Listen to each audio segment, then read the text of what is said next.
An Englishman's house is his castle. And Keir Starmer of the Labour Party is telling us that they're going to make that a reality by building 1.5 million homes in the first 5 years. Now, I hope they can make that a reality. I really do. But I have my doubts.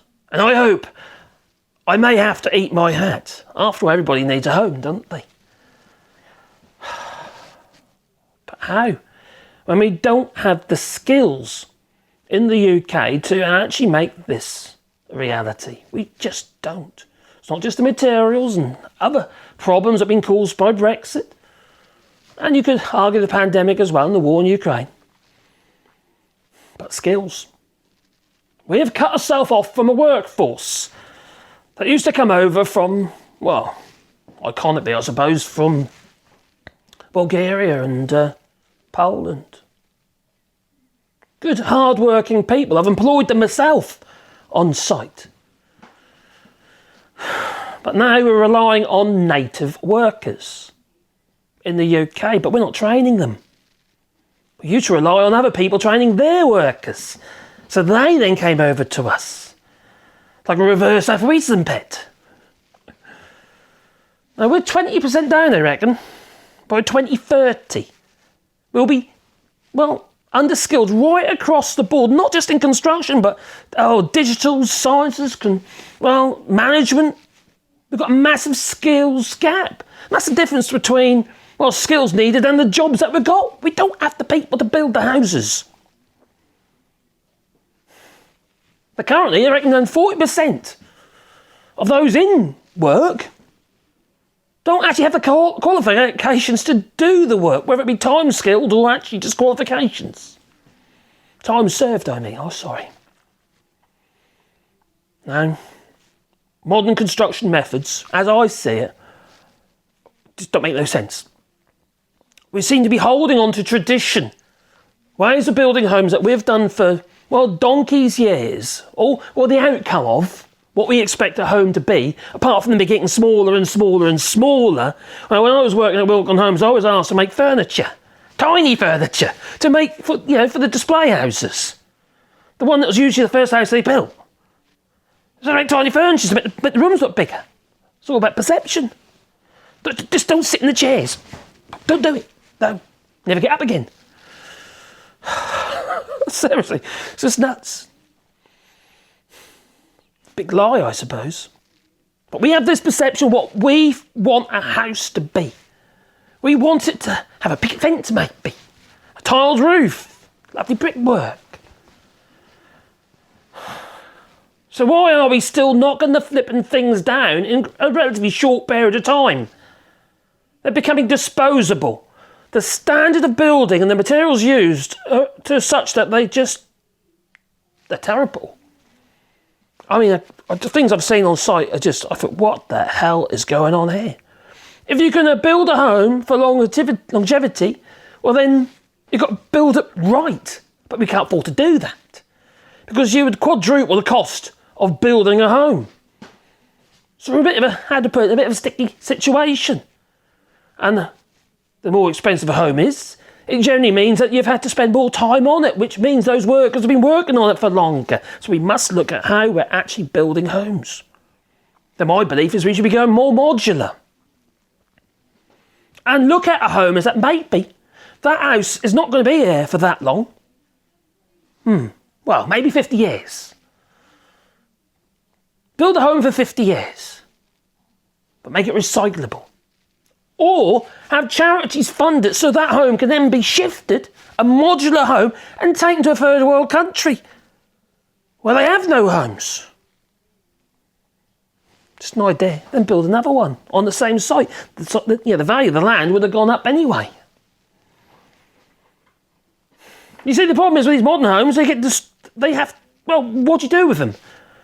You try and keep sticky plaster, fix them up all the time, using more labour, more people required to do the work, to do remedials, to keep them going. Flipping now, I've worked on sites and what have you, and the end result, you're constantly going back on to sort out the problems. I had one problem I had to deal with. This was literally about a year later on a house in Fort Bend and Fort St Andrew. And the floor's constantly squeaking. I mean, it was horrendous. It was ridiculous. Well, whoever put the flipping walls up in the place put all the nails directly into the flipping chipboard. So the floors, as they flex, were going up and down the nails. Stupid. Quality, you see. The standard of the build, not just in the way we're building, but who is actually doing the work. Pride. Pride in workmanship. So if we can't do that, facilitate that on site, we need to be doing it in a factory. Now, we already have modular homes built in factories. In the UK, but also in Germany, you've heard of Hofhausen, you must have seen the grand designs, and the Germans come on, they have pristine vans and whatever, they build a house, it's fantastic. I'm not talking about that kind of house, I'm talking about something more modest. For ordinary people, they just require a home, and they'll be glad to have a roof over their heads. Now, modular homes can be built extremely cheaply. You can buy them already online, but they're not really geared for for longevity. We need to rethink. And we need to scale up training. We need to be more open to the idea of time served, skilled individuals. Now, I've worked on site, and some of the best people that I've worked with or employed weren't even qualified. They weren't. But they were time served. They've had their hands on the old tools. They knew exactly what they're doing. They're some of the best workers. But you put them in a college situation, they'll be lost. They're not academic, their brains are wired that way. That's fine. They work through their hands, they learn through their hands. I would say I kind of, not quite that bad, but I was in that kind of league. I struggled at school. I started doing my work and what have you, and you learn through your hands and skills, and over a period of time you learn other stuff. Then I went to university and stuff, you learn that. You don't have to do it all while you're in school, and, leave school and you've got to do this, you've got to do this, you've got to do this. It's indoctrination. We need to change the way we're thinking. Many people worked in the offices and what have you. They can't stand the pressure, so they decide, I'm going to do a different job. I'm going to become a plumber. Then plumbing works in people's homes. Because don't forget, we need people to do that kind of work as well. It's not just building the homes. We can't be taking people away from the remedials when someone needs their boiler fixed, just so to put that person onto the construction site. No. So we need more people. We need to get them trained. But also, they need to be time served. And when my old man's a dustman, he wears dustman. No, he wasn't. He's a carpenter and joiner. And he trained with a company called Carter's in the UK. You might have heard of it. It's a massive company. It built the Millennium Library and what have you in Norwich. Anyway, they built loads of stuff. And my dad trained with them. He did the apprenticeship with them. He worked on the Heartsease and housing estate and what have you. And those houses were built well. Old council houses of that era were built fantastic. They don't look like much, but they're strong. Built well. Concrete gutters. So they're fantastic. I worked on council houses and they had concrete skirting boards in the kitchens. But they were there forever. Paint, they look fine. Doesn't matter. Who gives a damn about that? Who was a rotten skirting board when you have a concrete one? Lasts forever. Well, I'm always at 9 minutes, so I've got to be careful. Boy, videos go too long, you say, when I blabber. Anyway, please beat the old like button, and I would really like to hear your comments. Maybe you've worked on site, maybe you still are working on site. What are your views on this regarding education and stuff? Anyway, I'm going to carry on now. Leave it in the comments down below, but we've got a massive problem. Kids leaving school, they don't want to go into construction. Most of them don't want to go into construction, and I get it. Why would you want to go in construction when you can work in a cosy office or in your home, online, or doing all that sort of stuff where you're not getting frostbite on your fingers in the winter?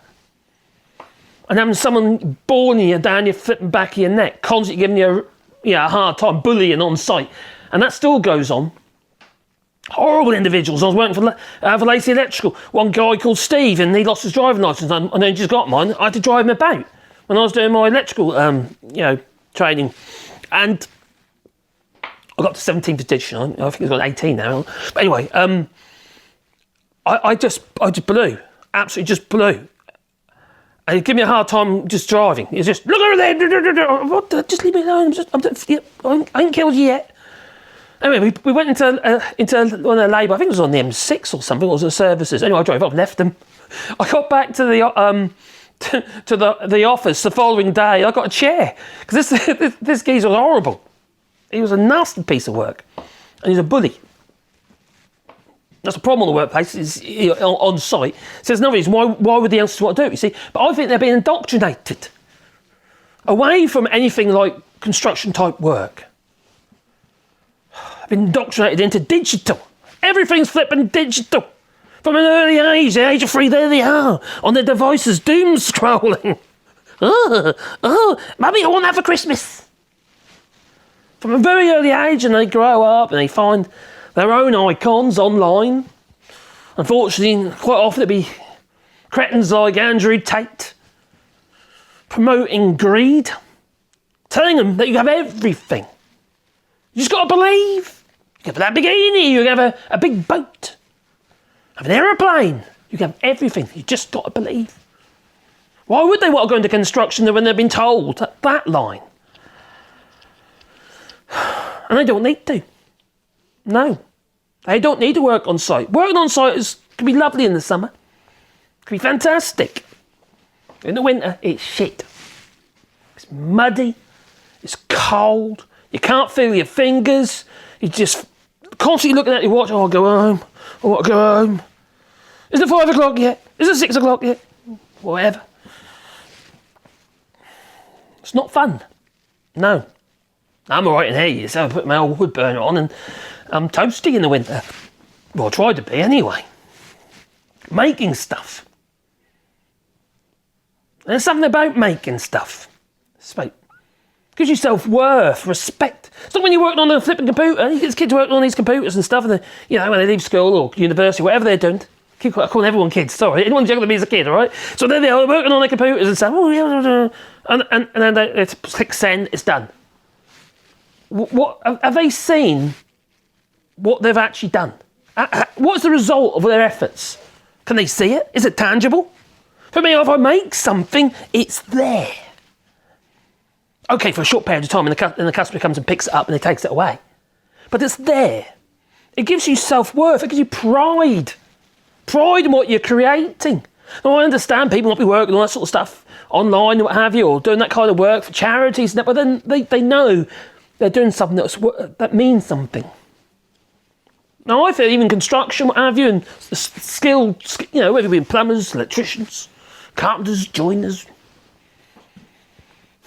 roofers, carpet fitters, whatever you might be, underfloor heating, I don't know, whatever you're into, you can see what you've created and it gives you self-worth. You know, if you've got pride in your work, it's there, it's tangible. It means something. Especially when you see look on people's faces, especially your customers' faces, they go, wow, I made doors, flipping doors. I mean, they're like 2.5 inch thick oak doors for old chateaus and stuff. Fantastic, all fully jointed, old moulded panels and some carved. I'm really proud. And they turn up and they go, wow. And they go, yeah, you know, gives you a boost. But those skills are gone. And when you need to do something about it desperately, you try and find a mason, a proper mason, to be able to do your sills and what have you on an old property. You can't. They're about. Fred Didman's. There's none of them about anymore, is there? He's some steeplejacks. Oh, you see, the thing is, it's not just the skills we need to be able to, fill that skills gap in construction. We need to train people. You've got to think about the colleges, the universities. A lot of them, for instance, when I went to construction school, I was only 1 day a week. What have you? That's all I had to do. I think it was 2 days a week. No, 2 days a week was there. And we had to go off and whatever. They rebuilt because of the renovations and stuff, come back, it was half the size. The other half of the construction school was then booty. You see, they're going where they can, where they can earn the money. I mean, as in the universities, the colleges.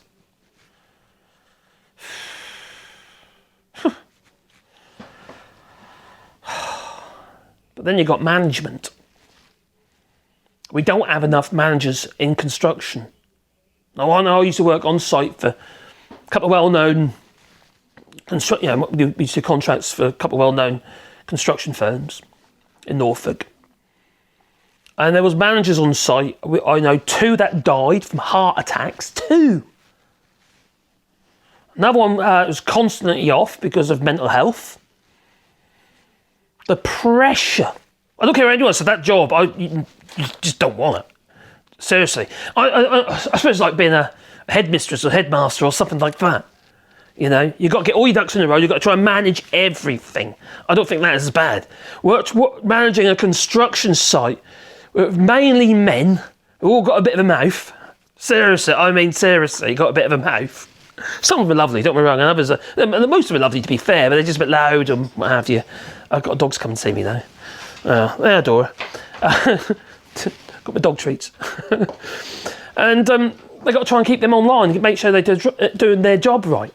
And it don't help when they turn up, when the managers come on, say, to do a bit of a site, walk around the site, what have you, and they're checking on door linings or whatever. This is one experience I've got. And there's a door lining there, and it's obviously like that. It was ridiculous. It wasn't square. It wasn't square, it wasn't plumb, it wasn't level. No. So there he comes. Maybe it's not level. He puts his finger. I was watching him. He had his finger between the level, right, and the door lining. But see the bubbles in the middle. He said. His finger was in the way. No, it's an optical illusion. It's all in the head. There, Bear. Sebastian, come now. Go on, Dora. There, have that one. Go play. Go and play. I don't want to. It's raining outside. I know. I understand. Well, how are we going to do this? How are we going to get the people to actually do the training in the first place? We don't have enough people in the UK to do it. Now we are employing more people actually natively since Brexit. So we've increased the employment of native workers, but in 2017 there's a survey that was done, and 36% vacancies in construction. 36%. We're 140,000 short of construction workers. My video's got too long. Damn it, done it again. I even put a timer there to make sure I didn't. Bugger. I hope you get to the end. Well, not much longer, don't worry. So construction schools, being replaced with booty.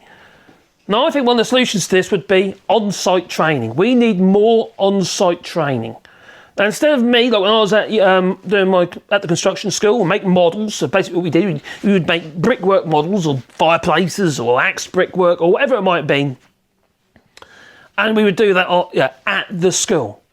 Well, why don't we apply our learning skills on the site with supervision? At least something's getting done. And then you have an examiner comes to the because one construction site. We don't necessarily have to go to the actual. Well, I suppose it's something that could happen during the pandemic. I suppose we don't actually have to go to a construction school. I know somebody said, "What about the academic side of it?" Well, that can all be done online now. You know.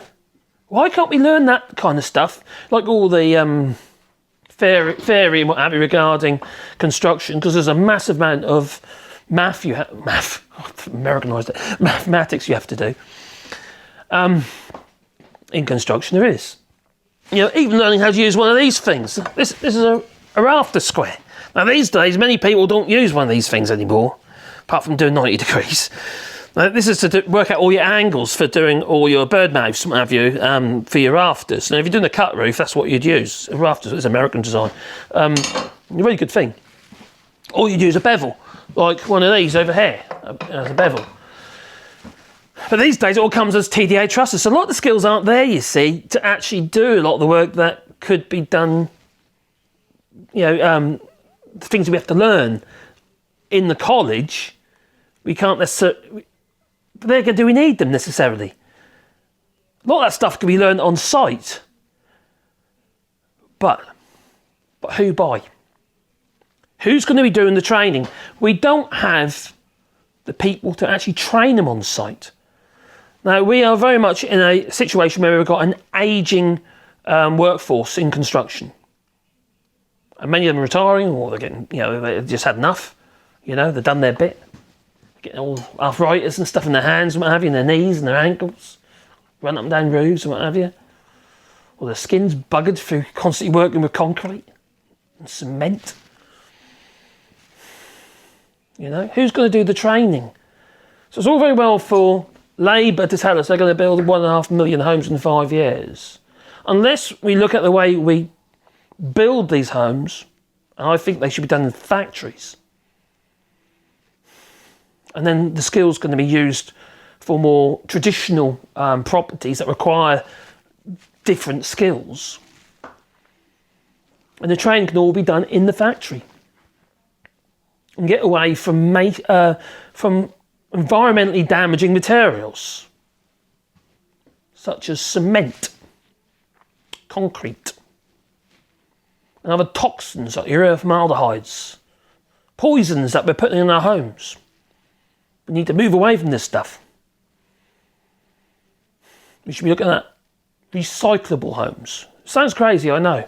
How do you recycle a house? Well, you can if it's modular. You can't if it's built with traditional techniques in the UK, as we do in the UK currently. That's my thought. What are yours? Please leave it in the comments down below. And I'd like to thank everybody who has been very supportive of this channel recently. And for some people for a very long time. Some people have actually been following this channel from its conception. And I do really, really appreciate the support. I really do. And without your support, I've been so close to it so many times now where I just have to give up. So it'd be very difficult for me to do so because I feel it's important that people, and I've been told this actually recently in the comments, so I do appreciate it, I really do. Anyway, on that note, if you do want to support the channel, you can do it on Patreon or buy us a coffee, and the links down below. There's also super chats and blah, blah, blah, blah, blah. Oh, anyway, we're going live tonight. If you want to join us, I might even talk about construction, I don't know. My experiences in it, and things I think we could do. Maybe I can get some information together and whack together a live show. Anyway, we're live at 8:30 UK time, which will be 9:30 CET. Anyway, it's time for me to go. And like I say, thank you very much, and I love you all. Ta-ta.